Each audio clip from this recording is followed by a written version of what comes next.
Olá, tudo bem? Pessoal, boa noite, sejam bem-vindos. Estão chegando alguns colegas ainda. Muito bem, a nossa ideia aqui é fazer um bate-papo, tá? Sobre dívidas, como sair delas e nunca mais entrar. E para isso a gente tem 25 minutos. Então, em 25 minutos nós vamos resolver a vida de todo mundo. Legal? Muito bem. Meu nome é Eduardo Della Volpe, eu sou planejador financeiro. E muita gente pergunta o que faz um planejador financeiro. O planejador financeiro atua em diversas áreas. Eu tenho clientes que têm muito dinheiro e que querem investir melhor. Então eles me procuram para que a gente possa fazer investimentos mais rentáveis e também com maior segurança. Eu tenho clientes que estão na fase de acumulação de patrimônio. Então eles me procuram para que a gente invista melhor e para atingir algum tipo de projeto. Projeto de aposentadoria, de independência financeira, quitação da casa própria, viagens, essas coisas. E tenho também uma parte dos meus clientes que são clientes devedores, ou seja, que estão com algum tipo de dívida e com problemas para resolver essas dívidas. Então, como vocês viram, eu atendo qualquer tipo de pessoa. O planejador financeiro é isso, ele está aí para ajudar todos e cada vez mais essa profissão vem crescendo no Brasil. Eu trabalhei 35 anos no Banco do Brasil, saí e tem 3 anos já que eu trabalho como planejador financeiro. Tá bom? Então nós estamos aqui para falar de dívida, né? E queria perguntar para vocês, alguém aqui já sentiu que as dívidas estão comendo sua renda quando entra na conta? Alguém? Olha lá, temos alguns ainda. Achei que ia ser só eu que ia levantar a mão, né?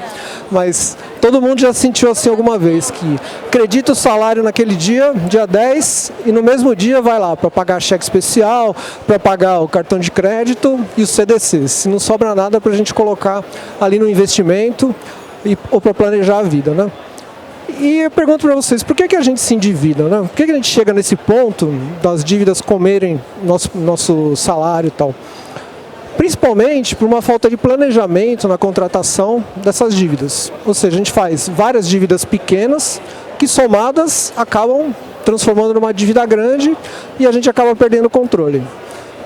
Por consumismo mesmo, muita gente acaba extrapolando aí na hora de consumir e a propaganda na televisão ajuda bastante a isso, né? A gente quer ter um tipo de vida que não é o nosso padrão. Outros problemas, desemprego. Desemprego também é uma coisa que, se você está com uma dívida, não tem nenhuma reserva financeira, o desemprego pode te levar à inadimplência. Problemas familiares de saúde também podem contribuir muito para que você tenha esse endividamento. Então aí, e agora eu pergunto para vocês, o que a gente pode fazer para sair desse círculo vicioso, né? Dívidas, pagamentos e tal. Outro dia eu vi uma palestra que a pessoa falava assim, se você quer parar de fumar, o que você precisa fazer? Parar de fumar. Tem um lugar aqui. Né? Simples assim, parar de fumar. Então se a gente quer sair das dívidas, a gente tem que parar de fazer novas dívidas. Primeira coisa, primeiro passo, vamos fazer em etapas. Primeira etapa é parar de fazer novas dívidas e decidir que você quer sair desse círculo vicioso. Essa decisão tem que ser uma decisão forte, focada muito na disciplina de não contrair novas dívidas e de combater esse mal aí das dívidas. Eu podia fazer uma analogia como se fosse uma guerra. Nós vamos travar uma guerra contra as dívidas.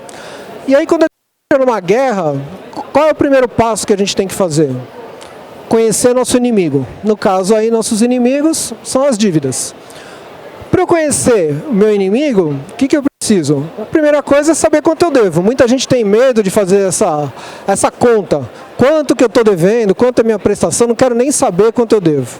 Na verdade, a gente precisa fazer uma planilha, pode ser uma planilha de Excel, pode ser um rascunho, pode ser um sulfite, como a pessoa preferir.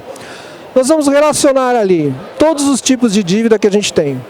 Banco do Brasil, CDC consignado, taxa de juro, quantas parcelas já paguei, quantas faltam, saldo devedor. E o principal item dessa lista é a taxa de juro para a gente saber se esse juro está compatível com a dívida ou se ele está um juro muito alto e que não é compatível com o que a gente está querendo. Então a gente vai ter que fazer o mapeamento dessas dívidas. Então o primeiro passo para a gente conseguir atacar nessa guerra é conhecer nosso inimigo.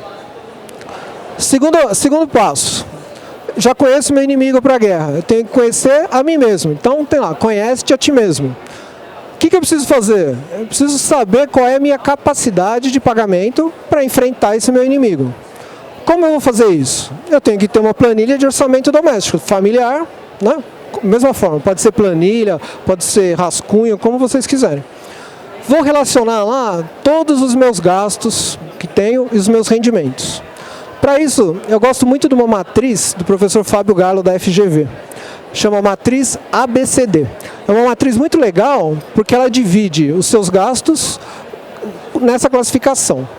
Então vamos lá, ABCD. Letra A, alimentos. A gente vai colocar nessa planilha tudo que for de alimentos. É feira, sacolão, supermercado. São gastos que a gente não tem como excluir, mas que a gente pode administrar. Tá? Então, ABCD. A, alimentos. B, gastos básicos. Não tem como a gente escapar disso. A gente precisa pagar condomínio, a gente precisa pagar aluguel, a gente precisa pagar IPTU, a gente tem a escola e diversas outras coisas aí que são nossos gastos básicos. Também não podemos evitá-los, mas podemos, de certa forma, fazer algum ajuste. Posso trocar a escola, posso gastar um pouquinho menos de luz, de água, posso ir ajustando. O terceiro são os gastos, vamos chamar de confortáveis, de conforto, que são aqueles gastos, até relacionei aqui, ó, TV por assinatura, celular, cabeleireiro, esse tipo de coisa. São gastos que a gente pode sim conseguir uma redução neles. E por último, a gente tem a letra D, que são os gastos dispensáveis. Os dispensáveis é tudo que é supérfluo. Então eu tenho aqui, ó, baladas, festas, clube de assinatura, todo mês eu recebo lá 3 garrafas de vinho, fiz assinatura, minha TV por assinatura eu pago R$500 por mês, será que eu preciso disso mesmo? Então, através dessa classificação ABCD, a gente vai conseguir fazer um orçamento nosso, ok? Esse orçamento ele tem que ser familiar. Não adianta só uma pessoa da família fazer isso. Se a família vive em conjunto, a gente tem que colocar todas as despesas da família e mais os rendimentos. Nessa planilha eu não vou colocar minhas dívidas, minhas prestações. Na última linha eu vou colocar os meus rendimentos, ou os rendimentos familiares. Então eu vou colocar lá a renda total da família e nós vamos fazer uma comparação entre a renda da família e as despesas apresentadas. Então vamos pegar um exemplo. A renda da família somada deu R$7.000 e as despesas R$4.500. Portanto, eu tenho R$2.500 de capacidade de pagamento. Essa é a minha capacidade de pagamento. Aí eu vou dar uma olhada nas minhas dívidas, quanto que é a prestação mensal. Como que nós vamos continuar com isso? Primeiro passo foi conhecer o inimigo. Sabemos quantos a gente tem de dívida. Segundo passo, conhece-te a ti mesmo. E o terceiro passo é a guerra, né? Vamos para a batalha. Qual que é a nossa batalha? É renegociar essas dívidas junto aos credores. O que a gente tem que fazer? Pegar aquela nossa primeira planilha das dívidas mais caras para as mais baratas e começar a renegociação. Então, se eu tenho um cheque especial que eu pago 12% ao mês e eu conseguir trocar isso por um CDC num prazo alongado de 60 meses e pagar uma taxa em torno de 4%, olha a economia que eu estou fazendo aí. E com isso, com o alongamento do perfil da dívida, a gente vai conseguir adequar aquela capacidade de pagamento que a gente chegou à conclusão que aquela família tem. Bom, Eduardo, mas aí chegou na hora lá, eu vi que a capacidade de pagamento não é suficiente, renegociei, fui nos bancos, batalhei e tal, e não deu certo. O que a gente vai fazer? A gente vai renegociar primeiro as dívidas mais caras. E a gente vai buscar uma outra fonte de renda, a gente vai precisar incrementar a nossa renda. Se essa renda não está sendo suficiente para a gente conseguir pagar essas dívidas, nós vamos ter que buscar uma outra fonte de renda. Então, se você tiver alguma especialidade, você pode dar uma aula à noite, no final de semana. Existem muitos empregos que a gente às vezes não percebe, mas essas corridas de rua que a gente tem aqui no Ibirapuera, ao entorno, sempre geram muitos empregos. Outra coisa, as atividades de esporte, sempre tem um árbitro, sempre tem um bandeirinha, sempre tem um mesário, então são ganhos não tão grandes, mas que podem fazer a diferença no orçamento familiar. Outra coisa são os marketings de rede, né? Eu posso vender Natura, Jequiti, Herbalife, qualquer coisa desse tipo. Vamos dizer que com isso a gente conseguiu mais R$500. E no nosso exemplo hipotético, os R$2.500 foram suficientes para a renegociação. Então a gente parcelou, nossa dívida era num banco só, a gente foi lá, ofereceu lá os R$2.500 por mês, o banco parcelou para a gente em 60 meses com uma taxa de 3%, resolveu nossa vida. Vamos voltar para o primeiro passo, não contratar novas dívidas. Então a gente não pode mais usar o cheque especial. A melhor coisa que a gente faz é não utilizar o cartão de crédito e sim o cartão de débito, né? E esses R$ 500 a mais que a gente vai conseguir aí com trabalhos extras, seria uma forma de poupança. No final do ano, com R$ 500 por mês, a gente consegue ter ali R$ 6.000 que podem ser usados ou para abater das dívidas que a gente tem ou para começar um investimento. Então, esse é o círculo virtuoso aí que a gente tem que começar. Aí vocês vão me perguntar, é fácil assim? Não é fácil, né, gente? Principalmente se a sua dívida estiver pulverizada em vários bancos, em financeiras. Você vai ter que ter paciência e um por um renegociando isso. Outra coisa, sempre que a gente entra numa guerra, a gente vai sair ferido dela. Não tem como você ganhar uma guerra e não sair ferido. A gente vai ter que abrir mão de uma série de coisas se a gente quiser pagar a dívida. Então, como eu estava falando, se eu tenho lá uma NET, que tem o Now, que tem o Premiere, e que eu pago R$ 400 por mês, e eu trocar para o Netflix, que eu pago 30 por mês, nós vamos ter que abrir mão disso. E por isso que eu falo que a família tem que estar de acordo, porque os filhos também gostam daquela TV por cabo. Se minha internet é 200 mega, eu vou baixar para 60 mega. Então, dentro do orçamento, a gente vai ter que buscar ali economias que vão machucar a família. De repente, eu vou ter que tirar meu filho da escola particular e colocar ele numa escola do Estado. É difícil, não é? Fazer uma coisa dessa, super difícil. Mas, se você quer mesmo sair das dívidas e dali para frente virar um investidor, você vai ter que tomar umas atitudes mais drásticas do que o normal. Porque não tem como a gente conseguir pagar as dívidas e ainda manter todos os confortos que a gente tem no dia a dia, né? Então vou ter que abrir mão do restaurante do fim de semana, a família vai ter que se reunir, cozinhar em casa, fazer coisas diferentes. E dentro daquela matriz ABCD, a gente consegue bem fazer isso e conseguir uma reordenação, tá? Para isso a família tem que estar de acordo. Tudo bem? É isso, está resolvido. É só fazer isso. É só a gente controlar os gastos, gastar menos do que ganha, ampliar a nossa renda, que a gente vai chegar lá e vai virar um investidor, né?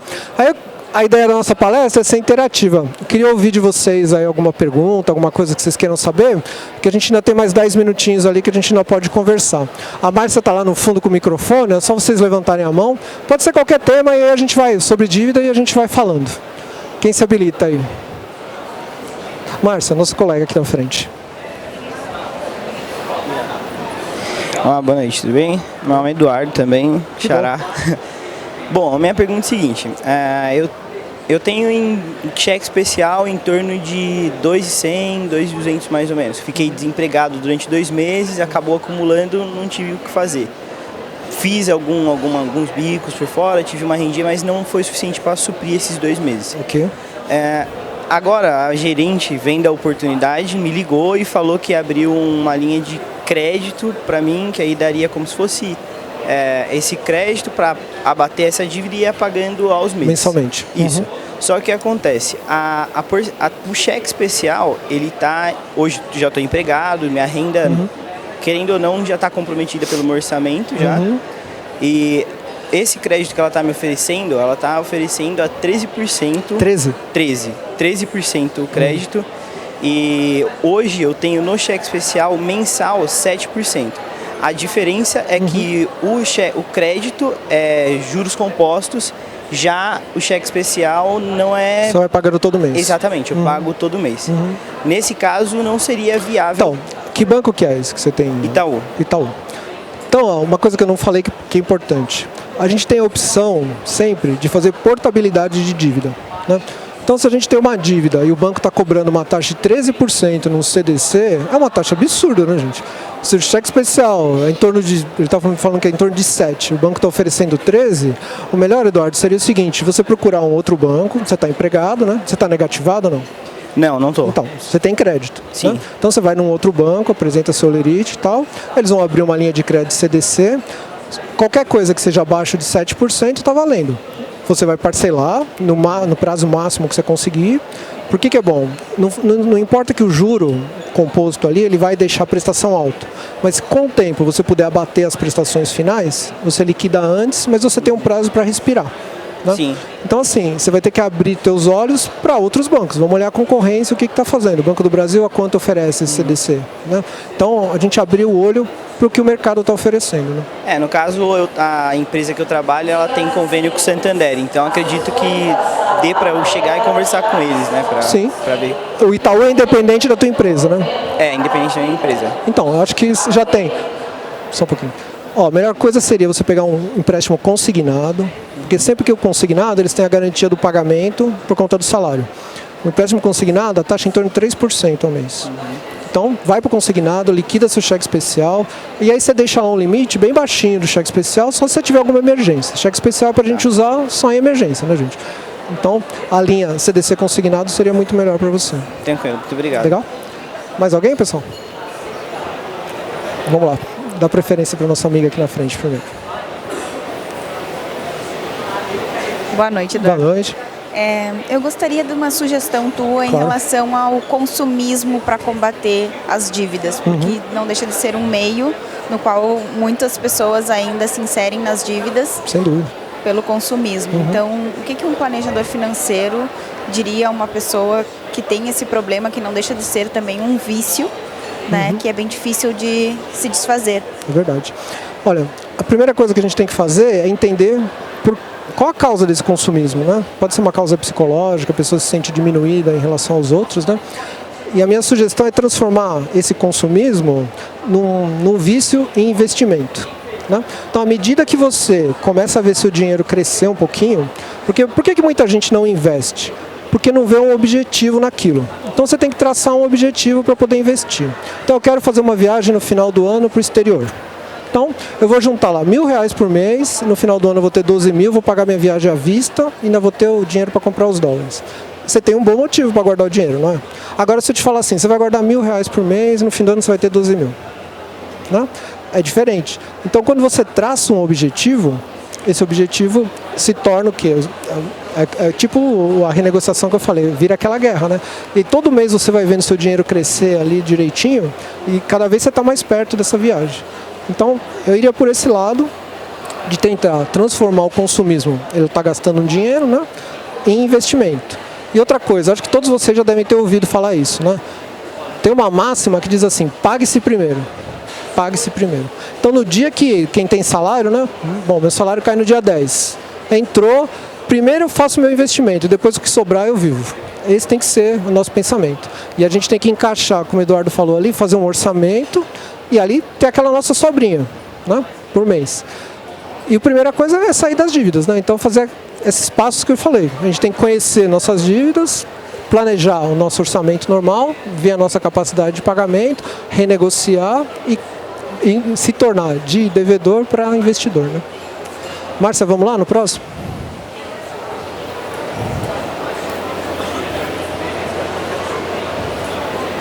Olá, Eduardo. Olá. Boa tarde. Boa tarde. Ótimo talk. Eu queria pegar só um ganchinho. Você falou que a pergunta podia ser um pouquinho mais ampla. Pode. Eu queria te ouvir, assim, uma provocaçãozinha de leve. Em relação aos gastos no cartão de crédito. A gente, logicamente, vai sugerir para quem está no começo da corrida que concentre no débito para ter um limite, etc. O que você acha das pessoas que fazem transposição dos gastos de débito em crédito para ter recompensa na pontuação dos cartões? Ok. Bom, é assim, se você está endividado, né, a gente tem que usar o débito. Porque nosso primeiro passo lá, lembra? O primeiro passo é não fazer mais dívidas. E o cartão de crédito é um passo para você fazer dívida. Por quê? Você chega lá, eu vejo isso pela minha filha. Eu tenho uma filha pequena, chego lá, ela fala, ai pai, passa o cartão. Porque para ela não está saindo o dinheiro do bolso. À medida que você usa o débito, você está tá saindo da sua conta como se você sente mais, está pagando como se fosse um dinheiro. Agora, os programas de recompensa são interessantes. Na hora que você já está mais estabilizado, que você consegue todo mês pagar o seu cartão de crédito total dele, eu acho bem interessante. Aí a gente tem que procurar os cartões que tenham as melhores milhagens, as melhores pontuações. E outra coisa, procurar ficar isento da anuidade. Porque os cartões que são melhores, os pretos, né, os blacks, eles têm uma anuidade salgada, em torno de R$600, R$700. E para isso, você tem que manter um gasto entre 7 e 8 mil por mês no cartão para poder ter uma isenção. Então precisa ver se vale a pena você pagar essa anuidade para ganhar aquela pontuação.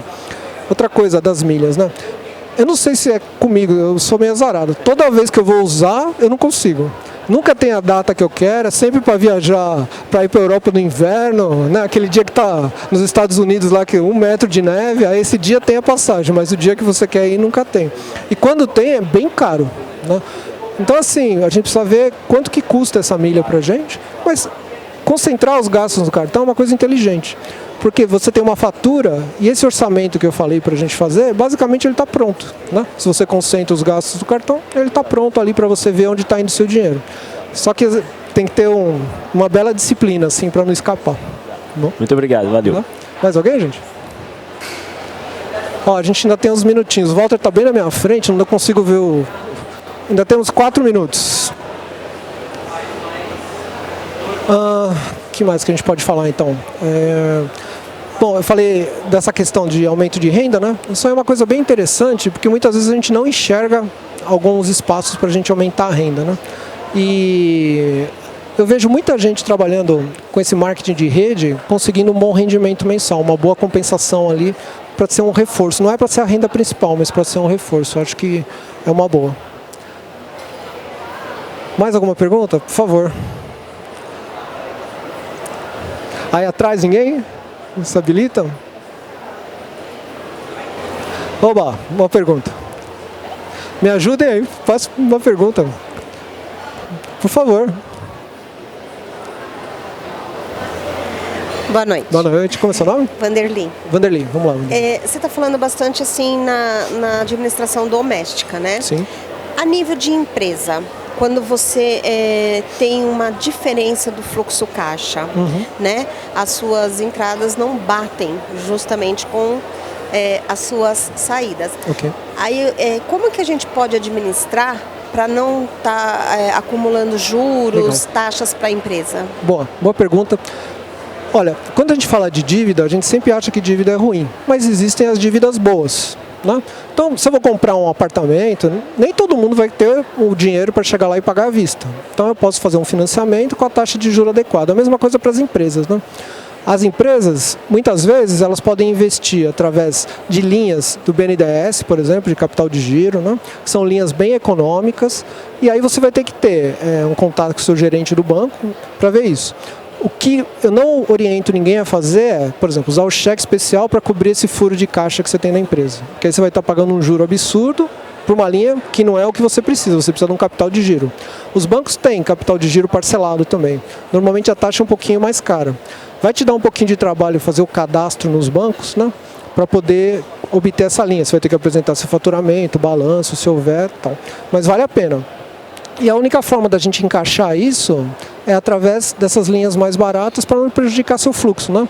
Então, se o seu fluxo quebrou, você está pagando um cheque especial de 12%, 8%, é muito melhor você ter uma linha de capital de giro, de conta garantida, que você use poucos dias e depois você recoloque lá, né?